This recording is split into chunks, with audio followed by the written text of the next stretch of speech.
ادھر کا محکمہ لائن اس طرح موجود ہیں بلال فیروز جی، بلال تفصیلات سے آگاہ کریں، یہ واقعہ کیسے پیش آیا ہے؟ جی بالکل، آج کوئٹہ میں سردار بہادر خان وومین یونیورسٹی کی جو فارمیسی کی طالبات ہیں ان کی جانب سے یونیورسٹی کے احاطے میں ہی جو ہے احتجاج کیا گیا، اور ان کی جانب سے گیٹس کو بند کر دیا گیا اور تدریسی عمل کو بھی روک دیا گیا۔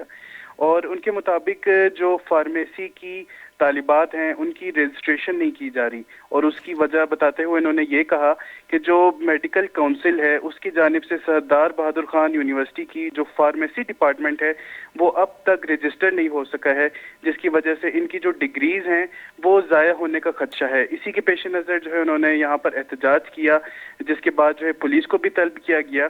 اور ان کی جانب سے بھی جو ہے ان کے اوپر تشدد کیا گیا اطلاعات کے مطابق، جس کے بعد جو ہے یونیورسٹی کو بند کر دیا گیا، اور اب جو ہے وہ احتجاج ختم ہو چکا ہے۔ جی جی بہت شکریہ بلال، ہمیں تفصیلات سے آگاہ کر رہے تھے۔